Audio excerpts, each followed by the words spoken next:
This gook is my meat. Don't crowd me.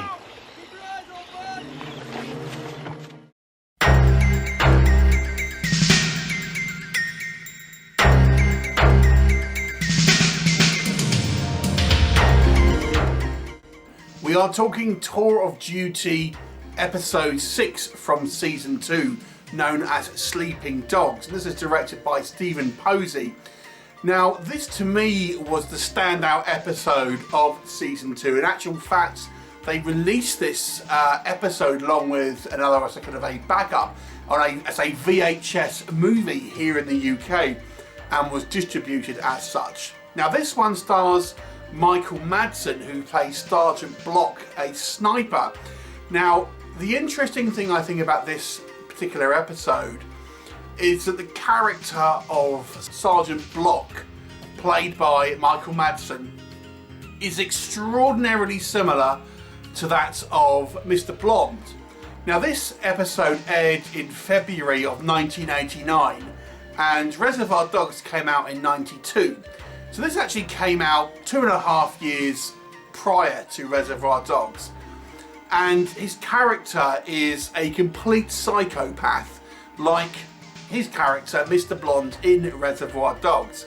So I can't help but wonder if Tarantino had seen this particular episode, if he was a fan of the series, and had seen this and had kind of seen Michael Madsen's portrayal as a psychopathic killer, and then obviously gone somewhere into casting him into the role of Mr. Blonde in Reservoir Dogs.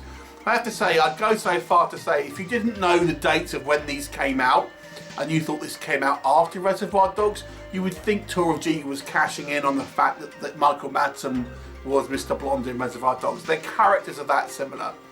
Anyway, let's talk about the plot here. Now, unlike kind of, I would say, the last episodes of this season, this has really one major storyline. It has a small little subplot about Johnson's kind of potential Vietnamese girlfriend who is pregnant, but that doesn't have a huge amount of screen time.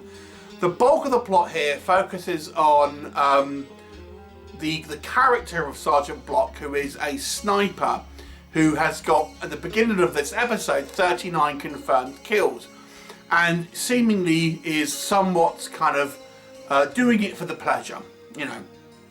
And he's kind of shunned by a lot of the other soldiers. Everyone kind of thinks he's a bit of a psycho. And, you know, Alex definitely kind of smells a story, to use her own words there. And as it turns out, you know, Anderson, who seemingly knows all of these kind of people that pop up here and there, obviously is concerned that Block is really unraveling and is trying to convince him to essentially see if he can get promoted and therefore can kind of go back to the world rather than kind of, you know, staying out in country to kind of get combat pay ultimately and put himself and other people potentially in danger.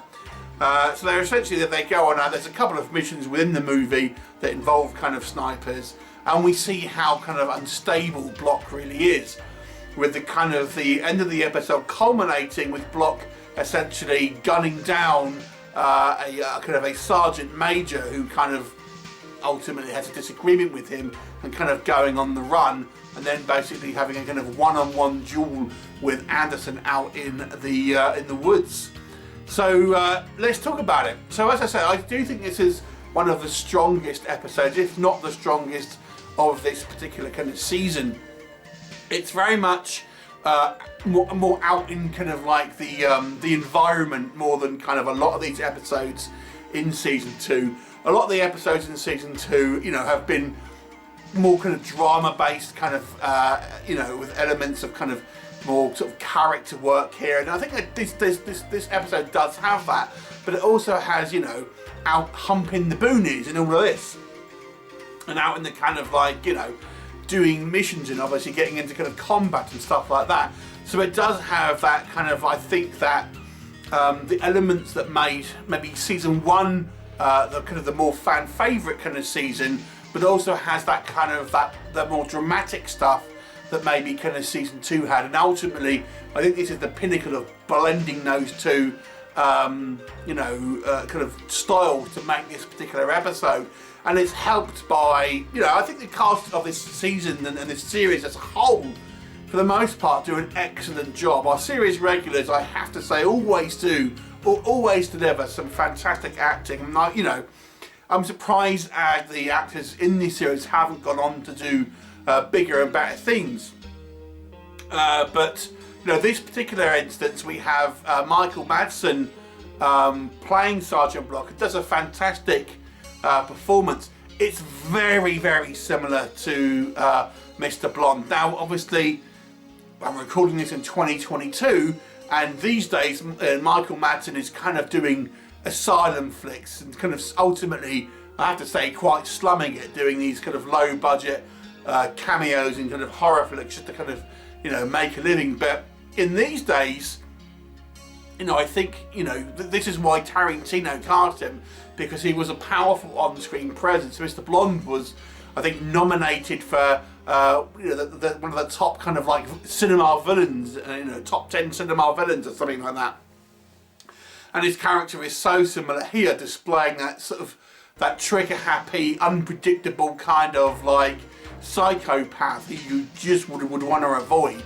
A very, very similar character, and in actual fact, his character here in this episode probably has a little bit more depth even than the kind of maybe the character in Reservoir Dogs, because he kind of gets more backstory, kind of a little bit more kind of like sense of his motivation and things like that.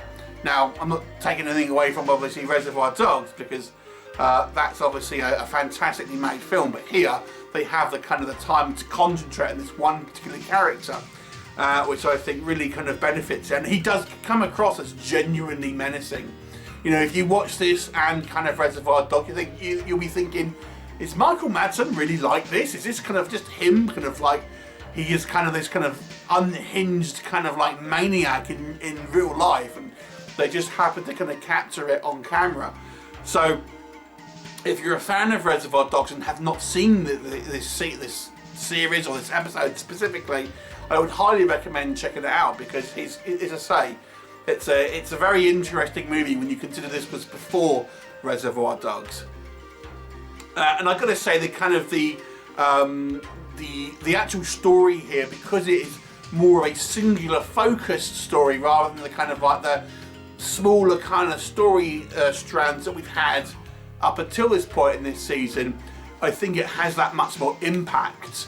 And I think the interplay between, for example, the sequences where our kind of cast of regular kind of characters interact with Block and are, intimidated by him, and then when he kind of obviously is trying to have the Alex Devlin come up to him and try to interview him, and how he's kind of like quite rude to her, shall we say.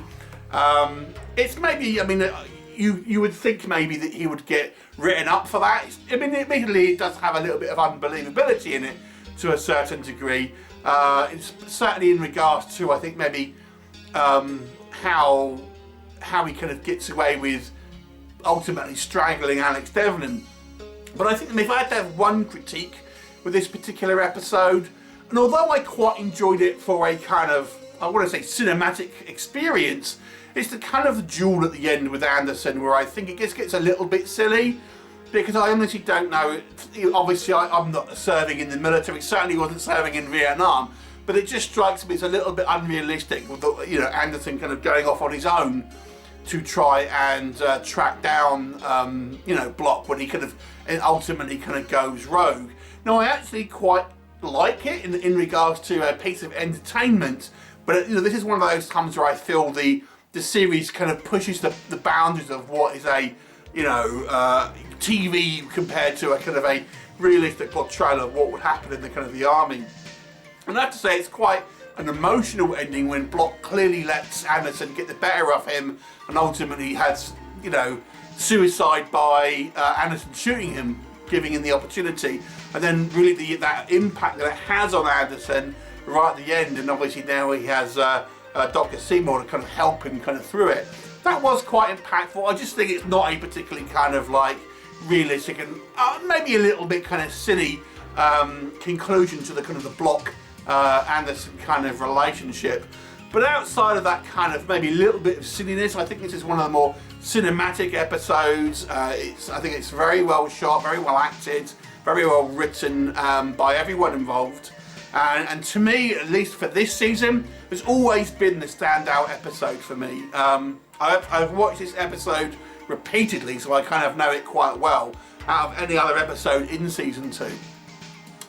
So for me, this is my clear favourite, unless I have watched another episode later. I think, actually, I did like that one a lot better, but I don't think so. This one's a 9 out of 10 for me. It's a solid episode, superbly acted, and well worth checking out if you're a fan of Reservoir Dogs for this kind of like proto version, if you like, of Mr. Blonde.